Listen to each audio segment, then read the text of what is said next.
तो लो भैया और राम राम। हमें गुड्डू महाराज छनी खबर के लाने सो एक बड़ी खबर आ रही है कि जो तिगेला के पास HDFC बैंक है तो उनमें ATM में जो लूट भई थी और गार्ड के साथ जो मारपीट भई थी उको आज पुलिस ने खुलासा कर दो है।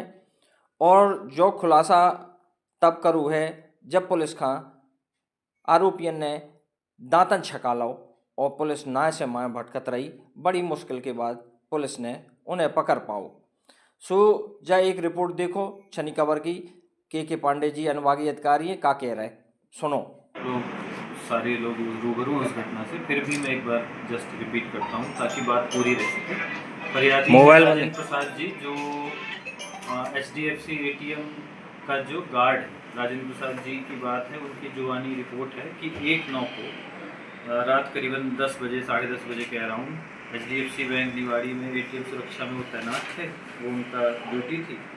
2 व्यक्ति अज्ञात लोग घुसे और एक कट्टा जैसा वेपन दिखने वाला, बाद में तहकीकात में आया, से उनको धमकाया। एक आदमी ने उनका मुंह दबा लिया और एक व्यक्ति ने उनके सर पे चोट की, कुल्हाड़ी जैसे जो हथियार हैं उनसे खून निकला और वो बेहोश हो गए।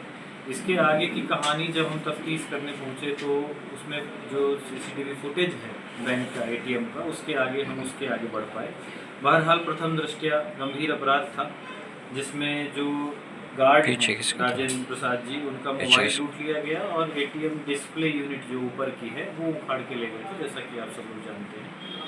इस पे थाना कोतवाली में अपराध क्रमांक 264/25 धारा 309(6) और धारा 311 BNS का अपराध पंजीबद्ध करके विवेचना में लिया गया। घटना स्थल पे वरिष्ठ अधिकारी गए, पुलिस अधीक्षक साहब भी गए थे, माइक्रो साहब भी गए थे। और चूँकि एक सनसनी घटना थी, शहर के अंदर एक माहौल वैसा हो गया था कि अगर इस तरह के आर्थिक प्रतिष्ठान असुरक्षित हो जाएंगे थोड़ी चिंता की बात थी। पुलिस अधीक्षक महोदय ने उसी समय तत्काल टीम गठित की और इनाम की घोषणा की। तब से हम लगातार उसकी कड़ियाँ जोड़ने में लगे हुए हैं। बहुत सारी चीज़ें ऐसी हैं जो इस शहर के साथ हैं पॉजिटिव, जैसे कि ये पूरा का पूरा शहर CCTV सर्विलांस में आता है और जो आदरणीय DG साहब का माइक्रो बीट सिस्टम हम चला रहे हैं उसमें मुखबिर का तंत्र धीरे धीरे कहीं ना कहीं मजबूत हो रहा है। समय के साथ जो आरोपी हैं उनमें से हमको सिया खास के पास मोबाइल की लास्ट लोकेशन मिली थी, उसी के आसपास हम इस बात को सर्च कर रहे थे।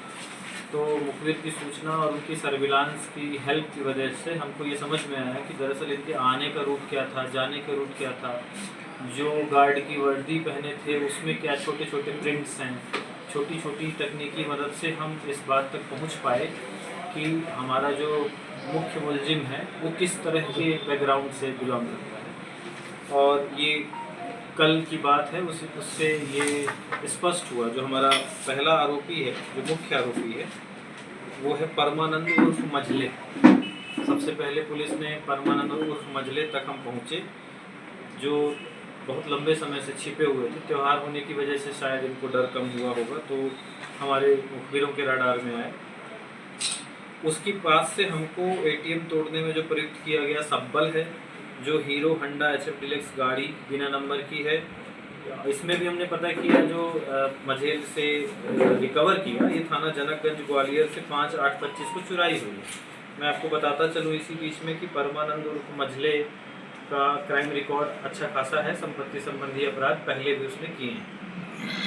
ठीक है, सिया खास पृथ्वीपुर का रहने वाला। इसी से जब हमने लगातार फर्दर आगे पूछताछ की तब हमको दूसरे आरोपी का पता चला, मनोज रैकवार, ये भी ग्राम सिया खास थाना पृथ्वीपुर का रहने वाला है। इन दोनों ने एक मत एक राय होकर इस पूरी घटना को अंजाम दिया है। अभी आज की वर्तमान स्थिति में कुछ रिकवरीज बाकी हैं, तो हम इनको न्यायालय में पेश करके रिमांड लेके कुछ और रिकवरीज करेंगे, क्योंकि अभी वो डिस्प्ले यूनिट हमारे पास नहीं है, तो वो फर्दर इन्वेस्टिगेशन की प्रोसेस में। यही दोनों मुख्य आरोपी थे, इन्हीं दोनों ने मिलकर इस घटना को अंजाम दिया। और भी हो सकते हैं क्या? नहीं, अभी तक की पूछताछ में ये 2 ही आरोपी।